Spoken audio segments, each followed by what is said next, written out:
Bonjour et bienvenue dans les Chroniques d'une Lady, le podcast des romans classiques du 19e siècle, chapitre par chapitre. J'espère que vous allez bien, installez-vous confortablement et c'est parti pour notre nouvel épisode.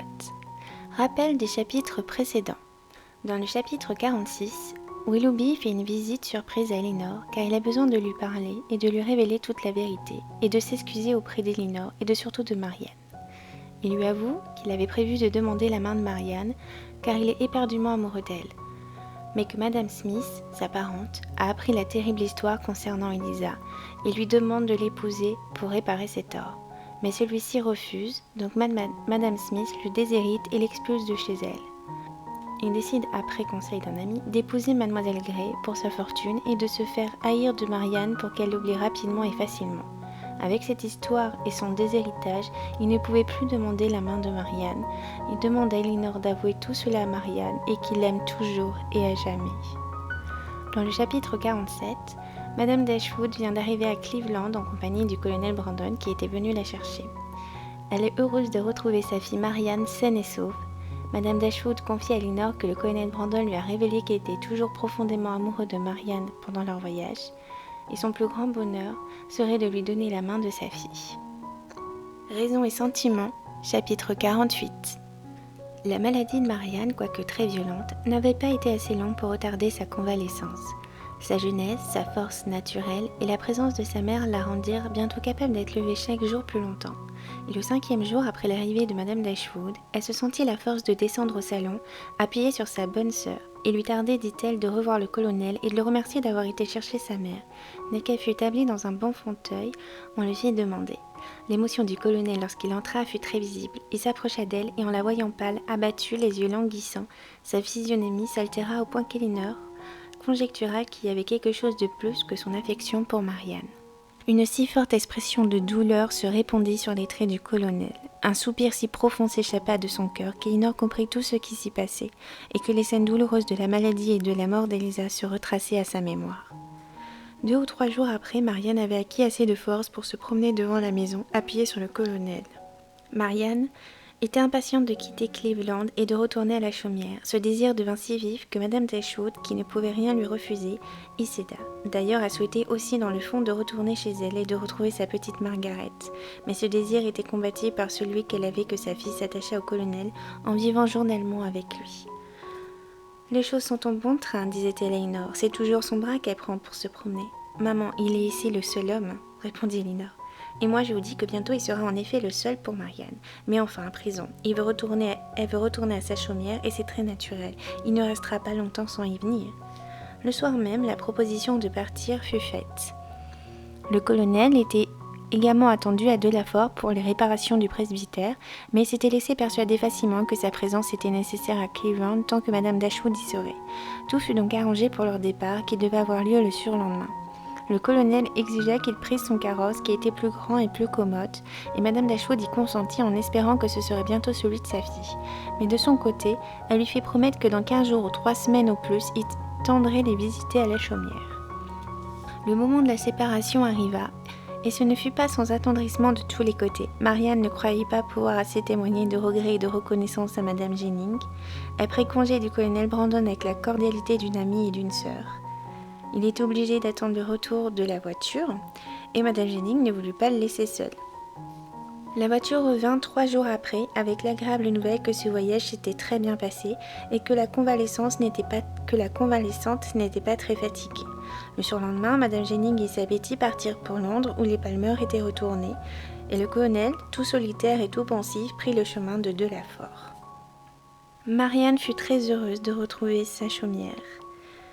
Elle dit « Chère chaumière, je veux t'aimer encore et tes collines et tes ombrages et tes beaux points de vue, je les admirer avec mon Elinor. » Après son dîner, Marianne voulut essayer de jouer à son pianoforte et elle s'assit. Mais la première musique qu'elle ouvrit fut un opéra que Willoughby lui avait procuré. Et sur la première feuille était écrit de sa main le nom de Marianne. Elle secoua la tête, mit ce cahier de côté. Elle se plaignit d'être encore trop faible. Elle ferma l'instrument, mais en déclarant que dès qu'elle serait plus forte, elle comptait s'exercer beaucoup et réparer le temps perdu. Le lendemain, tous ces heureux symptômes continuèrent. Elle avait passé une bonne nuit et le corps et l'esprit étaient encore plus fortifiés. Quand le temps sera tout à fait beau, dit Marianne, et mes forces bien revenues, nous ferons ensemble de longues promenades tous les jours. Nous irons à la ferme de l'autre côté de la colline, où il y a de si jolis enfants. Nous irons voir les nouvelles plantations de Sir John. Elle dit également que notre été se passera doucement et étilement. Je ne veux pas me lever plus tard que 6 heures et tout le temps jusqu'au dîner sera employé entre la promenade, la lecture et la musique. En lisant 6 heures par jour avec attention, je suis sûre d'acquérir dans une année un bon degré d'instruction dont je reconnais que j'ai manqué jusqu'à présent et qui sera pour moi une source de plaisir. Elinor la loua beaucoup d'un projet aussi vaste et aussi utile, mais en même temps elle souriait de voir cette imagination donner toujours dans les extrêmes et sortir de l'excès de la longueur, de l'abattement, de l'oubli de soi-même par un excès d'occupation et d'études. Ce sourire se changea bientôt en soupir lorsqu'elle se rappela la promesse solennelle qu'elle avait faite à Willoughby de dire à Marianne ce qui pouvait un peu le justifier. Elle craignait de troubler de nouveau l'esprit et le cœur de sa sœur qui paraissait commencer à se guérir. Elle résolut donc d'attendre quelque temps de plus que sa santé et sa raison eussent fait encore plus de progrès. Marianne était restée 3 ou 4 jours à la maison, le temps n'était pas assez beau pour une convalescente, mais enfin un matin la température était si douce, si agréable qu'elle fut tentée d'en profiter. Les 2 sœurs sortirent ensemble, marchant doucement, s'arrêtant quelquefois et s'avancèrent assez loin pour voir en plein la colline qui dominait la chaumière de l'autre côté. Elles firent une pause. « C'est là, exactement là, je la reconnais la place. Voyez, là où la pente est plus rapide. C'est l'endroit où je tombais et où je vis Willoughby pour la première fois. » s'exprima Marianne. « Je suis charmée de sentir que je peux regarder cette place sans trop de peine. Pouvons-nous causer tranquillement sur ce sujet, chère Elinor ?» Elinor l'invita tendrement à lui ouvrir son cœur. « Je puis déjà vous assurer, dit Marianne, que je n'ai plus nul regret pour ce qui le concerne. À présent, je vous jure, Elinor, que je ne pouvais être satisfaite sur un seul point, je serais complètement tranquille. Ah, s'il pouvait m'être accordé de croire qu'il m'a aimée une fois et qu'il ne m'a pas toujours trompée. Mais par-dessus tout, si je pouvais être assurée qu'il n'est pas aussi perfide que je l'imaginais depuis l'histoire de cette infortunée jeune fille, et qu'il faudrait le croire pour que je dusse penser que c'était le sort qui me destinait. Ah, cette idée est cruelle, affreuse et troublera toujours ma tranquillité. » Elinor en profita. « Si vous étiez donc convaincue qu'il n'a jamais eu sur vous de projet coupable et qu'il vous a vraiment aimé, vous seriez contente et tout à fait à votre aise. Oui, oui, je vous le jure, et j'en suis sûre. Ma paix y est doublement intéressée, car non seulement il est horrible de suspecter un tel dessein à une personne qu'on a aussi passionnément aimée, mais ce dessein me fait honte à moi-même. Je lui ai montré mon attachement avec tant de confiance et si peu de retenue qu'il a pu en conclure qu'il trouverait peu de difficultés. Oh, comme je serais heureuse si je pouvais seulement le croire inconstant, très inconstant et rien de plus. » Elinor ne répondit pas. Elle débattait en elle-même s'il valait mieux commencer tout de suite l'histoire de la visite de Willoughby ou différer encore. Marianne reprit. « Je crois me venger assez de lui quand je souhaite que ses réflexions secrètes soient aussi pénibles que les miennes. Ma maladie m'a fait beaucoup de bien, elle m'a donné du loisir et du calme pour de sérieuses réflexions. J'ai considéré tout le passé. Ma maladie, je le sais bien, était entièrement causée par ma négligence sur ma santé, que je sentais s'altérer avec plaisir. Une légère circonstance, indépendante de moi, en a peut-être hâté le moment, mais j'étais déjà très malade et je faisais tout ce que je pouvais pour aggraver mon mal. Quand je regarde ma conduite passée, je n'y vois que des devoirs négligés, des faiblesses et des torts. Je me croyais bien sensible et je n'étais qu'une égoïste. L'avenir seul peut tout réparer et il le faut. J'ai formé un plan de vie et je le suivrai. Tous mes sentiments seront gouvernés par la raison et mon caractère naturel qui n'est pas mauvais, quoique ma conduite l'ait été, s'améliorera encore. Il ne sera plus un tourment pour les autres, une torture pour moi-même. Je vivrai seulement pour ma famille. Ma mère et mes sœurs seront le monde pour moi et c'est bien assez pour m'y attacher et me faire aimer la vie. S'il m'était possible seulement de connaître son cœur, de savoir quels ont été ses projets, je serais tout à fait contente. » Elinor ne balançant plus à lever ce voile, elle y fut complètement entraînée puisqu'elle le pouvait sans hasarder la paix de sa sœur et au contraire avec l'espoir de la lui rendre en entier. Elle ménagea son récit avec adresse et précaution, à ce qu'elle croyait du moins, mais dès qu'elle eut nommé Willoughby, le visage de Marianne s'altéra visiblement. Marianne tremblait, ses yeux étaient fixés vers la terre, ses lèvres devinrent aussi pâles que le jour qu'on désespérait de sa vie, des larmes coulaient sur ses joues décolorées et sa main pressait celle de sa sœur, qui lui racontait cette visite, mais non précisément comme elle l'a lu. Elle se contenta de lui dire exactement tout ce qui pouvait à quelque égard justifier Willoughby. Elinor rendit justice à son repentir et ne parla de ses sentiments actuels que pour faire connaître son respect et sa parfaite estime. À mesure qu'elle avançait dans sa narration, la physionomie de Marianne reprenait un peu de sérénité. Elle releva ses yeux et les porta d'abord sur Elinor, puis vers le ciel. « Mon Dieu, dit Marianne, combien je vous rends grâce, je ne désire rien de plus. » Elles s'embrassèrent tendrement et reprirent le chemin de la maison, d'abord en silence. Ensuite, Marianne hasarda faiblement quelques questions sur Willoughby. Dès qu'elles furent rentrées à la chaumière, Marianne jeta encore ses bras autour du cou de sa sœur, la remercia et lui dit en la quittant « Chère Elinor, dites tout à maman. » Ensuite, elle monta l'escalier et se retira dans sa chambre. Elinor trouva fort naturel qu'elle eût besoin de quelques instants de solitude, et avec un mélange de sentiments doux et pénibles, elle entra auprès de sa mère pour remplir la commission de Marianne. Ah, ça y est, Elinor est enfin libérée de ce poids, de cette vérité qu'elle a appris de Willoughby, qu'elle n'a pu dire à personne qu'il est venu rendre visite à Cleveland en secret, on va dire, une visite inattendue. Et au final, Marianne va beaucoup mieux, elle a beaucoup réfléchi sur son passé, elle prend en tort qu'elle s'est elle-même rendue malade et qu'elle trouve ça égoïste pour sa famille, pour ses sœurs. Elle est restée dans son mal-être et elle le sait pertinemment. Et en fait, le seul regret qu'elle avait elle-même, c'est de savoir si Willoughby était aussi méchant que ça et que son but réel était de la nuire, de lui faire mal, ou s'il y avait un peu d'amour dans toute cette histoire. Et donc ça la rassure parce qu'elle se dit qu'elle n'a pas complètement imaginé, complètement rêvé cette situation, qu'il était vraiment bien amoureux d'elle et qu'ils ont vécu quand même une belle histoire sur le peu de temps. Et elle demande également du coup à la fin de tout révéler à sa mère parce que sa mère doit également le savoir.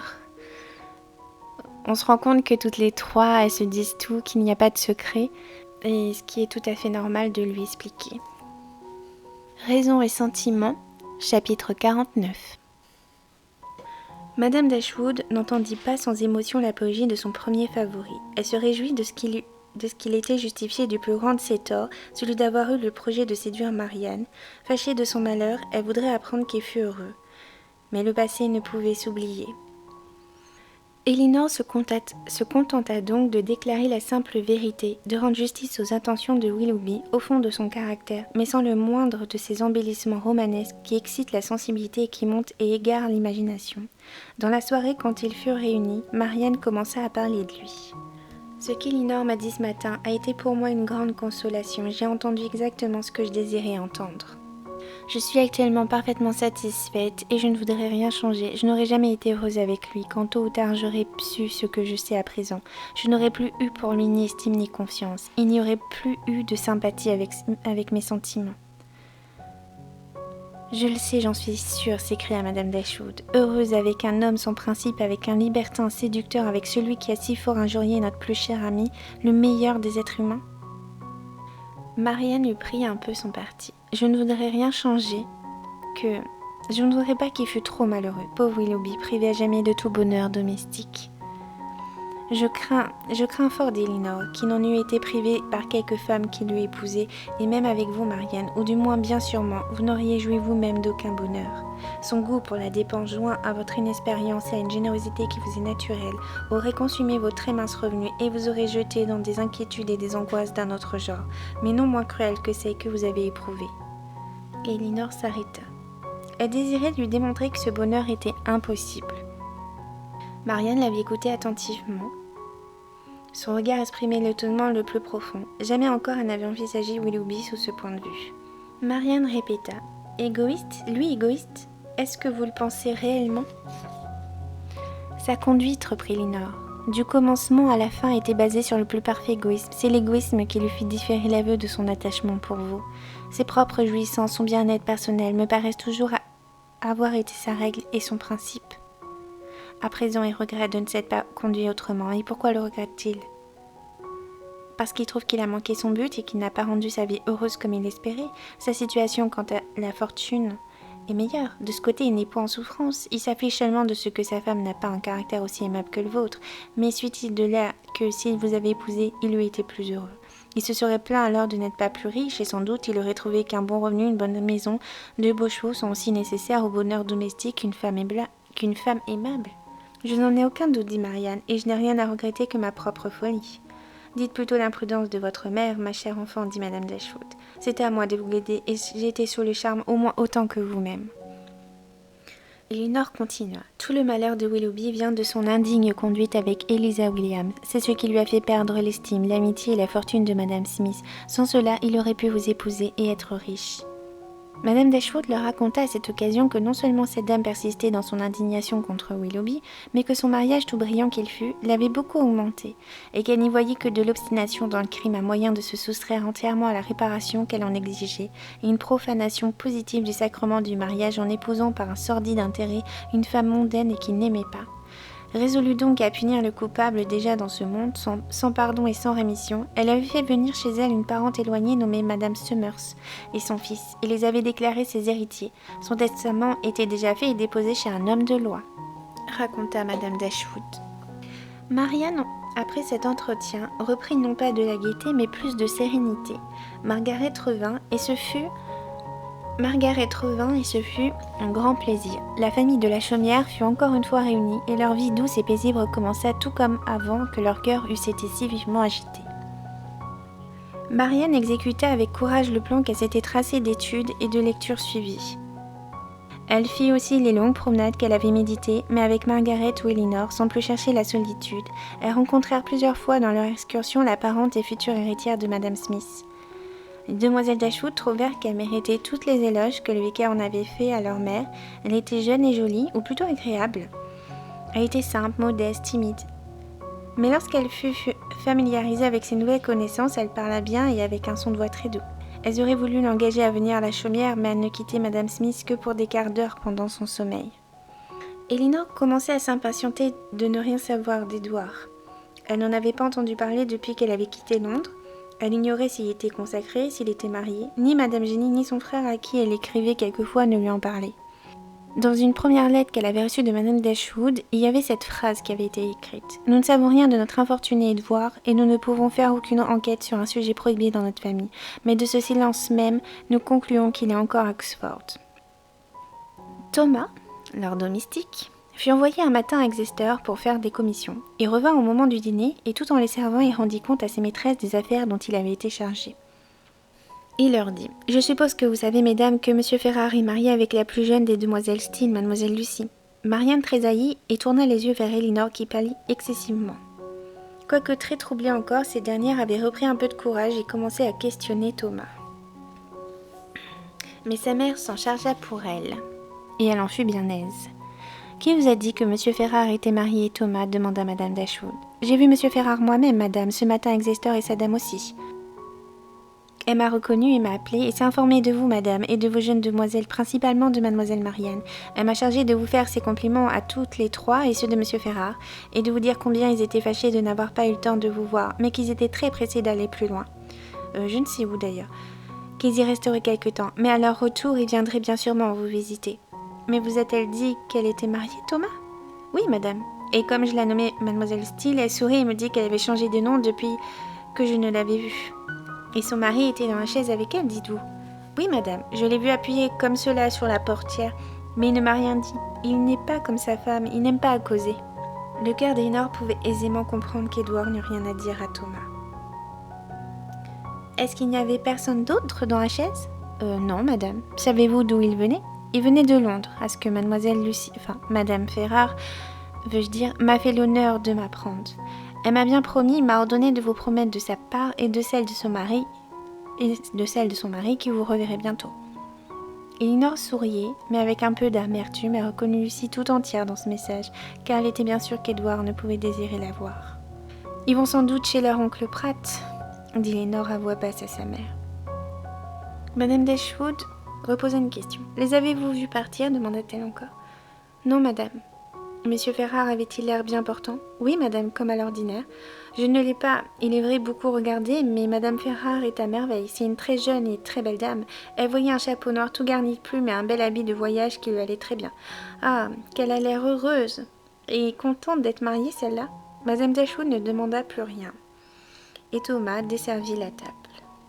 Madame Dashwood craignait de hasarder une remarque ou d'offrir une consolation, malgré l'empire que sa fille aînée avait sur elle-même et qu'elle tâchait d'exercer dans ce moment autant qu'il lui était possible. Il était facile à la mère de s'apercevoir qu'elle souffrait beaucoup.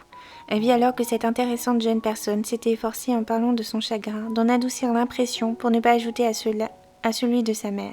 Elle vit que sa raison et son courage n'altéraient en rien sa sensibilité et qu'elle avait été dans l'erreur en pensant que sa fille aînée n'avait pas regretté Édouard autant pour le moins que Marianne avait regretté Willoughby et avec de plus justes motifs. Enfin, se regardèrent, tombèrent dans les bras l'une de l'autre et leurs larmes se confondirent. « Bonne mère, dit Elinor, dès qu'elle put parler, vos filles ne sont pas heureuses par l'amour, mais l'amour filial et l'amour maternel ne sont-ils pas les plus grands de tous les bonheurs de la vie ?» Eh bien, ça y est.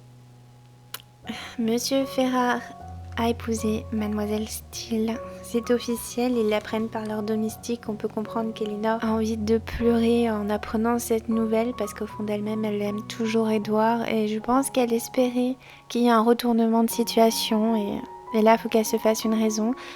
Lucie a gagné et elle ne peut plus voir Édouard, comme elle l'a dit dans d'autres chapitres, comme un ami marié et rien de plus. Et elle finit même par cette phrase qu'en disant que l'amour maternel et l'amour entre sœurs est bien plus important que l'amour avec un homme. Cela espère peut-être la consoler. Je vous remercie beaucoup de m'avoir écouté. Je vous dis à très vite pour un épisode. On arrive vers la fin. Donc comme d'habitude, je vais faire la semaine prochaine l'épisode des chapitres 50 et 51. Et on fera un épisode spécial pour le dernier chapitre de Raison et Sentiment. C'est passé vraiment vite, j'ai l'impression. J'espère que ça vous plaît, que vous avez hâte de savoir la fin.